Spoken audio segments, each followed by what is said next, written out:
বারবার স্বৈরশাসক জন্মদানে সাথীয় বন্ধুগণ, এখন বক্তব্য রাখবেন জনসংহতি আন্দোলনের সম্পাদক মণ্ডলী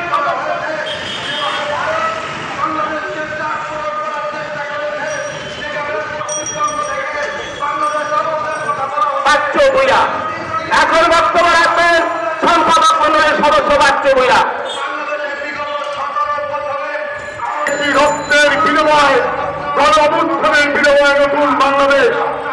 এই বাংলাদেশে পরাজিত সৈনিকরা, পরাজিত স্বৈরাচার, লুটেরা, দুর্নীতিবাজরা, এই ফ্যাসিস্টরা যখন এই দেশে কোন রকমই তাদের থাকার অবস্থা নেই, তখন বিদেশে পালিয়ে গিয়ে প্রতিদিন নতুন নতুন ষড়যন্ত্রে লিপ্ত, একটার পর একটা লিপ্ত। আমরা তার দেখি, আমরা দেখি আনসার সচিবালয় ঘেরাও করতে যায়, আমরা দেখি হিন্দুত্ববাদের নামে কিভাবে খুনাখুনি করা যায়।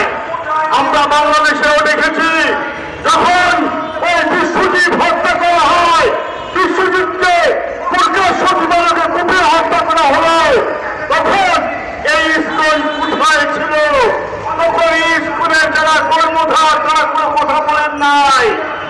আমরা দেখেছি সারা বাংলাদেশে একই সময় যখন মন্দিরে হামলা হয় তখন এই স্কুল চুপ করে থাকে, তখন কথা বলেন না।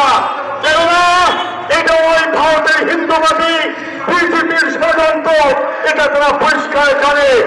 তারা বাংলাদেশকে একটি সংযত রাষ্ট্র হিসেবে আন্তর্জাতিক মানে পরিচিত করতে চায়।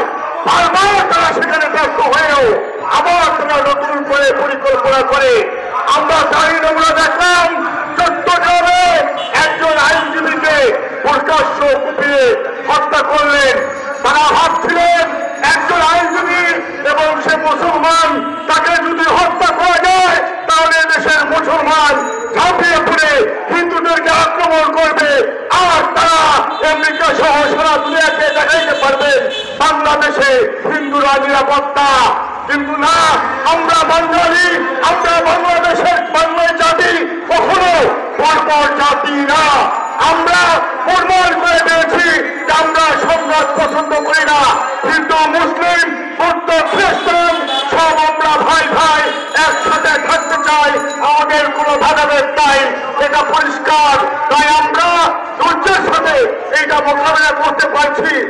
আর আমরা এও প্রমাণ করেছি যে অতীতের সরকার যখন ক্ষমতায় ছিল তখন এদেশে পূজার সময় বিভিন্ন মন্দিরে হামলা হইত, আর এবার পূজার মন্দিরে সাধারণ জনগণ এবং আমাদের দেশের যারা ইসলামী সংগঠন তারা সহ এই মন্দির পাহারা দেওয়ার কারণে এবার কোন রকম ষড়যন্ত্র কাজে লাগে নাই।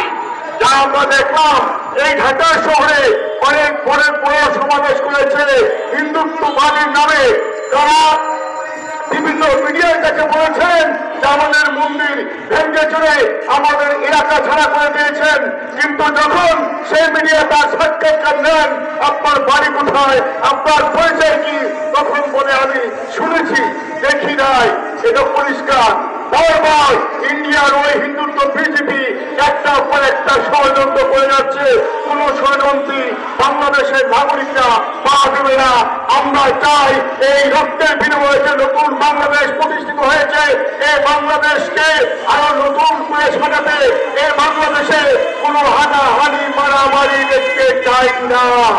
আমরা অবশ্যই এই সরকারকে বলে দিতে চাই, যত দ্রুত সম্ভব রাষ্ট্র সংস্কারের ব্যবস্থা করুন, আর এর সাথে এই ষড়যন্ত্রের সাথে যারা যুক্ত তাদের বিরুদ্ধে ব্যবস্থা নিন, এবং হিন্দুত্ববাদী সংগঠন ওই স্কুলের বিরুদ্ধে আইনগত ব্যবস্থা নেওয়ার আহ্বান জানিয়ে আমি আমার বক্তব্য এখানে শেষ করছি। সবাইকে ধন্যবাদ। ভালো থাকবেন।